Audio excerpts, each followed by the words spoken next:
నా పేరు క్షణం. అవును, నేను క్షణాన్ని. నన్ను నేనే మూసుకుంటూ ముందుకు నడిచే విశ్వమాత వీక్షణాన్ని.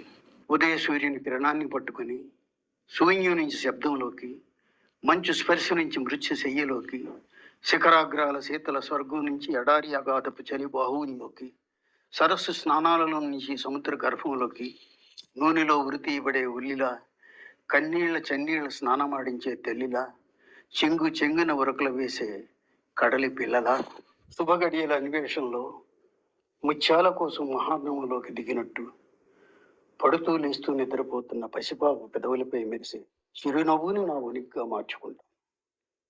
ఒక్క క్షణం అంటూ నన్నెవరైనా ఆపాలని ప్రయత్నించిన ఆగని కాలానికి అంకురాన్ని నేను ఆగుతున్నట్లు కనిపిస్తూనే నిమిషాలలోకి, రోజుల వారాల్లోకి, నెలల వత్సరాల్లోకి పరుగు తీస్తూనే ఉంటాను.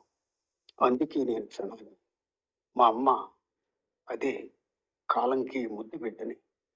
నిజమనేస్తాం. ప్రకృతి కళ్ళకి వినోదాన్ని అందించే నేను నీకు పసికందులు అనిపించినా కానీ, నాకు కానీ ప్రాణి ప్రారంభానికి కానీ తేడా ఏముంది? క్షణంలాగే అమ్మ కడుపులో ఏకకణ జీవిలా ఏ క్షణమో రూపుదిద్దుకునే అందం ఆనక పిండమై, కోటాను కోట్ల క్షణాల కదలికలో బ్రహ్మాండమై, అనంతం నుంచి అంతం దాకా ఎలా పయనించేది నీకు మాత్రం తెలియదు. అదేం చిత్రమో, నేను దేన్ని ఆపలేను కానీ అంతా చూస్తుంటాను, చూస్తూ సాగిపోతుంటాను. మిత్రమా, తూనీరు క్షతాలతో కాలం గుండెల పుటలను రక్తంతో తడిపేది నువ్వే. యుగాల శకాల శిథిలాల బంధనాల్లోంచి జారిపడే శిలువ సంస్కృతిని చెరిపి, శాలువాలతో చుట్టిన అందమైన చరిత్రని రేపటి తరానికి అందించేది నువ్వే. చెప్పునేస్తాం.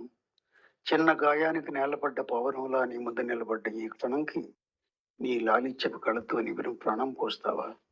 లేక గాయపరచడివి నీ జయంగా, నీకు తెలిసి న్యాయంగా సూత్రీకరించి పక్షవాతం వచ్చిన ప్రకృతి తల్లి నేత్రాంచలాల నన్ను అసురువుగా మారుస్తావా? నీ ఇష్టం. ఎందుకంటే నేను క్షణాన్ని. క్షణం ఆగితే మరి క్షణాన్ని, కోటాను కోట్ల క్షణాల కాలాన్ని.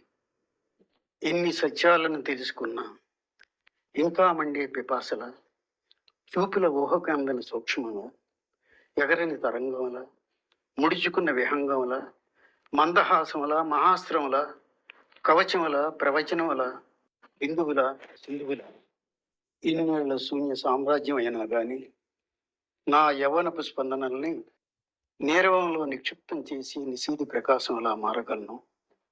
మనోప్రాకారాన్ని చుట్టుకున్న ఆలోచనల తీగల్ని శుతిమెత్తగా స్పృశించి రవళించకుండా చేయగలను. అంతేకాదు, ఈ క్షణమే కొబ్బరి మువ్వులోకి జారే వెన్నెల బిందువునవుతాను. నిద్రపోతున్న నోరు లేని రేపటి స్మృతిని తట్టిలేపి కలత రేపుతున్న చిరు స్వప్నాల చిరునామాకి ముగింపుగా కూడా మారగలను. అందుకే నేను క్షణాన్ని.